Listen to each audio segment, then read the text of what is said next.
Brian, first of all, can we talk about the new recordings? What actually are you doing in the studio right now? Well, we're basically working on new stuff. 15 Big Ones, our current album, has about half and half, oldies and newies. We call them newies, new songs and old songs, classic songs, you know. And but the new album, which we don't have a title for, will have a little more new material than old this time. One of them is named Hey Little Tomboy. It's about a little girl who's sort of a roughneck. You know what a tomboy is, anyway. And this guy convinces her to become a pretty girl, and sure enough, she slowly turns into pretty, starts shaving her legs and wears short skirts and, you know, and puts some lipstick on and makeup, so she's a little tomboy, and that's one of the songs. So we're very happy with it. Yeah. How much have you got to put together? We have now for that about album? 10 out of 12. We're going to have 12 cuts. 15 Big Ones has 15 cuts on it. This album will have 12 cuts, probably 12 or 13. So we have around 10 out of the 12. So we're ready. It'll be ready late September, 1st of October. Yeah. Who's augmenting the band? What musicians have you got with the Beach Well, the Boys in musicians are basically Dennis Wilson, Carl Wilson, Billy Hinchy, who's in the Beach Boys, Right. Eddie Carter, Steve Douglas, who's used to play on the Phil Spector. We have several of the Phil Spector recording studio artists with us that we have for our sessions. So it works out fine. We have a ball. We don't ever record without more than 10 guys. Because the last time I was over here talking with the Beach Boys, Brian, I was over at the studio in Santa Monica, and you were doing quite a lot of recording there at that point, and then took some of the material up to Caribou. Now, there are about 3 or 4 tracks that were kind of half finished at that point. Are they going to be among the things that are going Those to be 3 or used? 4 tracks are. Do you remember any of the titles? I don't remember titles, except that one is related to water very closely. It's a Yes. river thing. Oh, that was Dennis's song. That's right. The river That's song, right? That's The riverboat song. Yeah. That's complete. Yes, most of those things that you heard are complete now. So we're rolling. We're rolling away. So when do you think that'll be finished now? Well, it should be finished. Like I say, we should have the album done by late September. Hopefully, and it should be a good album. It should be a very good album. I'm going to call the album Brian's in Love. I don't think they'll go for it, though. Because Rock and Roll Music and Now It's Okay have just come out as singles here. And Rock and Roll Music was the biggest new hit single you've had for quite a while, isn't it, really? It's very big. We haven't had a single that big in a long time. Last one we had was Do It Again, I think, in '67. We haven't had very many really big singles. We've had big albums, you know. But Rock and Roll Music, because of the chorus, you know, rock, roll, rockin' in a roll. It had that feeling, you know. It's the old Chuck Berry feeling. So we really got some spirit in it. Because the thing that interested me so much about the album too, you know, with Sunflower first, then Surf's Up and Holland, going off in much sort of gentler direction, really, wasn't it? Now you've come back again to much closer to the sound that people associated with the Beach Boys some years ago. You see, basically, our forte is harmonics. We have a harmony blend because we're brothers and a cousin. We're a family, like the King Sisters, you know. There's a certain family blend. Our throats are similar or something. I don't know what the case is. We all have different voices, but nevertheless we blend well. And we do have a lot of harmonies coming up for the album. So it'll be will it be close to 15 Big Ones in terms of feel? It will be close, but there are, like for instance, we have a song called My Solution, which is a very odd song that has strange chords, not regular triad chords. They're chords, the notes are bunched up, and it tells the story about how a guy found an old damsel outside his castle, decided to make her part of an experiment. Anyway, he goes on to say, what have I done with my solution, my instant aid to evolution? It's about a guy who found a solution. You know, it's a very odd, it's a Boris Karloff, eerie type of thing. So it's one of our more far out left field things that we've done. Who are you collaborating with most now in your Well, writing? I collaborate with Mike Love mostly, and sometimes Carl. There's a guy named Van Dyke Parks that I used to collaborate with on Heroes and Villains with him. That's right. And but we don't work as much anymore. Yeah. So, what? How are you enjoying getting involved back with the band now, then, Brian? Well, the band, playing on stage, you mean? Yes. On stage. Well, I played Anaheim, which is a very famous stadium in California. And I played that show, and I was very nervous. I was a little shaky. I'm intending to play Washington, D.C., which is going to be a very, very big show, 80,000 people. The guys play to 60 to 80,000 people a night. I mean, they play outdoor gigs all the time, pulling in very big crowds. So I'll be playing with them, and if we come to England, I'm sure I'll be there to play. Yeah. Oh, that'd be great. I want to. Yeah. Because it amazed me at the time, you know, that you took all the equipment that you took over to Holland Yeah. to record the Holland album, and then bring it all the way back. I mean, first of all, I know the cost was Oh, the cost tremendous. was tremendous. I mean, the equipment in the first place cost $190,000 to build. It's an elaborate system built by a genius, Steve Moffat, and it cost quite a bit to make. So, but the shipping costs were tremendous too to bring back. Yeah. But we brought back our tapes of Holland. We brought them back to America. We dubbed them down here in America and put the album out. It was a pretty big success. Did you do the fairy tale in Oh Holland yeah. as well? Oh, Fairy Tale was written. As a matter of fact, I played the Randy Newman album, Sail Away. I don't know if anyone's heard that, Yeah. but it's a great album.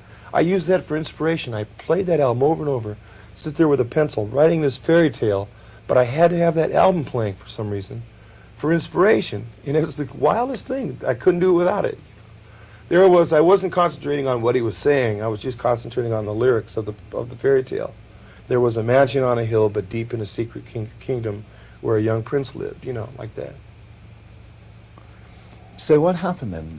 You got back from Holland, Brian, because that's the point then that I didn't hear Well, very that's much when my about what you recluse would... period started. Yeah. I started generally with what I considered a recluse period where I was confined to my bedroom.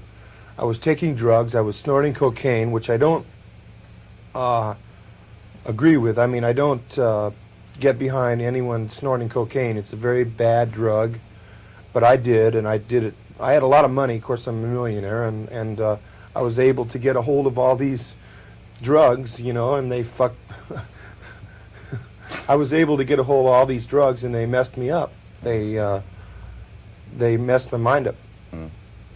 So how did you begin to get the motivation to start playing and recording with the band again? What did it happen first in the studio?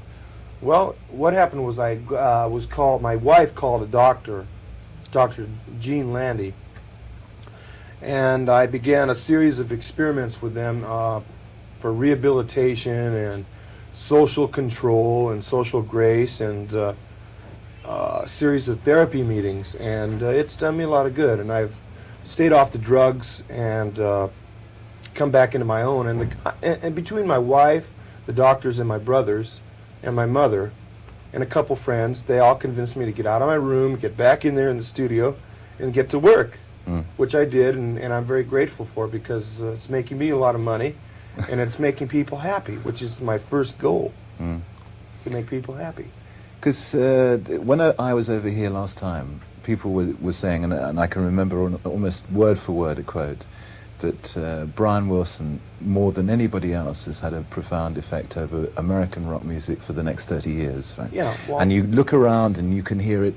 Your influence is everywhere, Brian. I mean, do you feel that's a strong responsibility?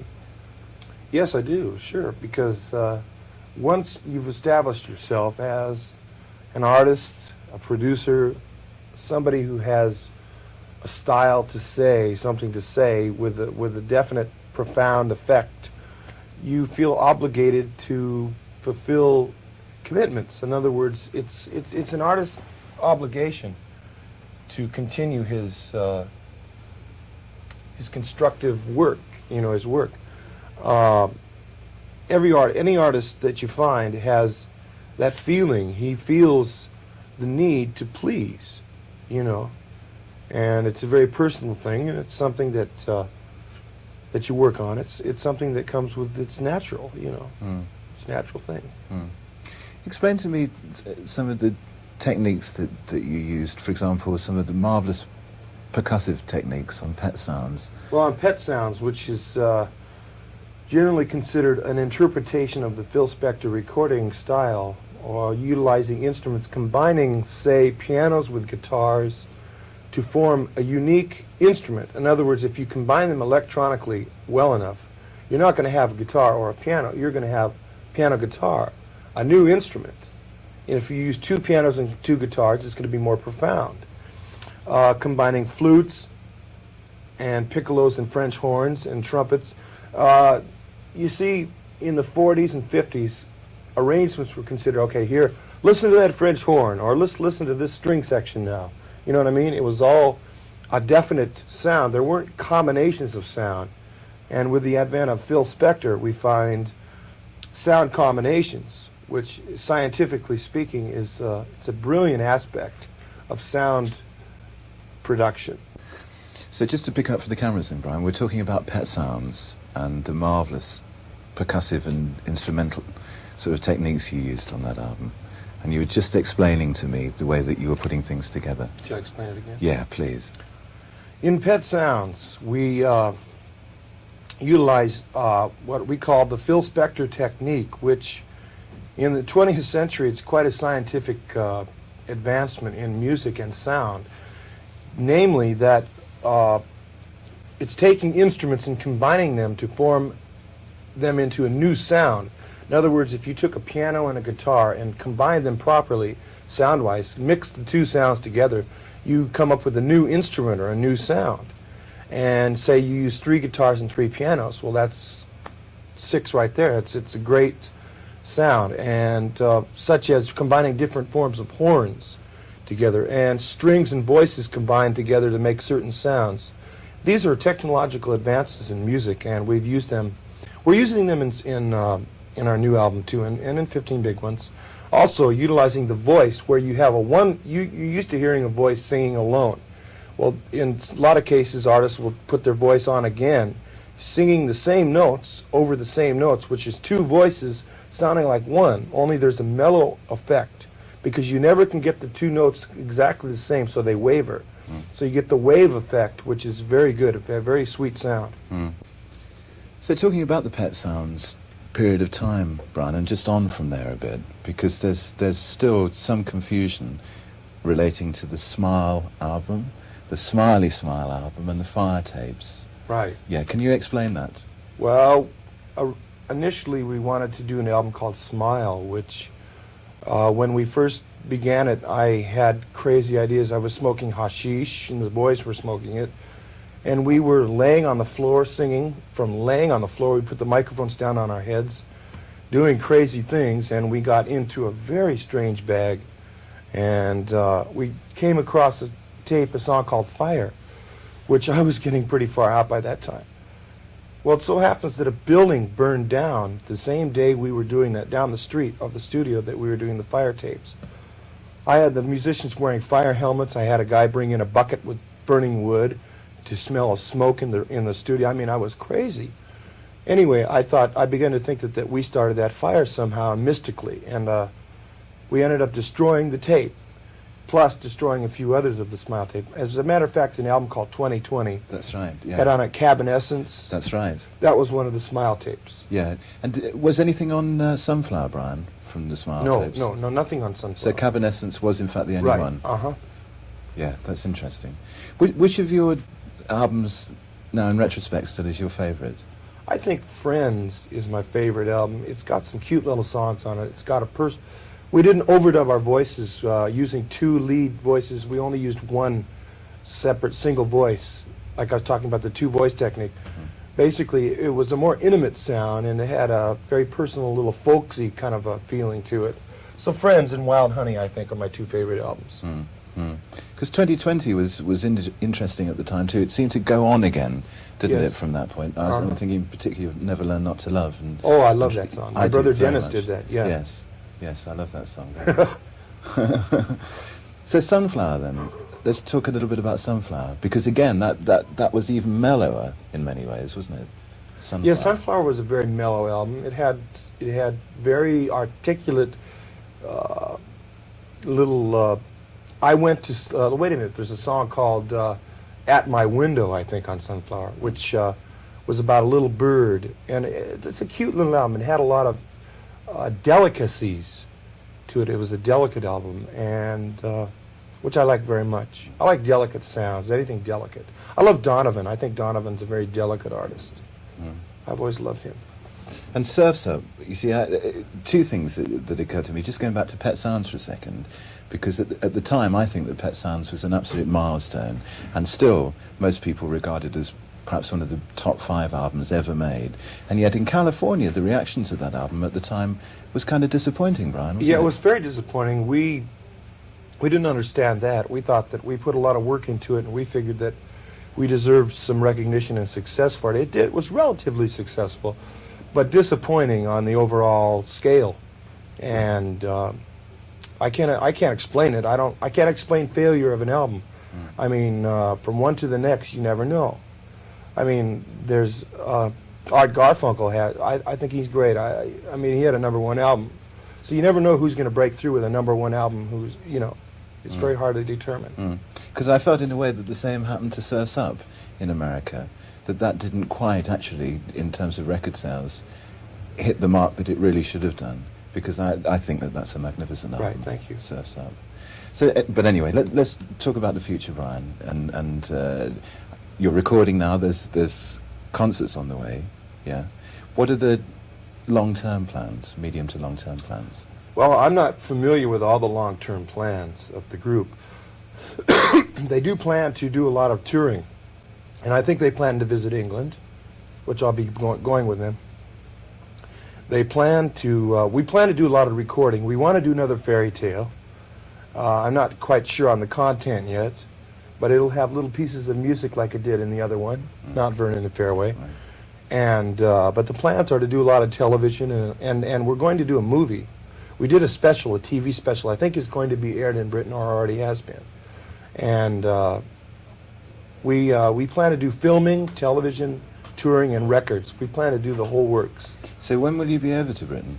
We don't know exactly. I think it'll be sometime in the spring of next year. Oh, look forward to that very much indeed. Okay. Brian Wilson, thanks a lot. Thank you.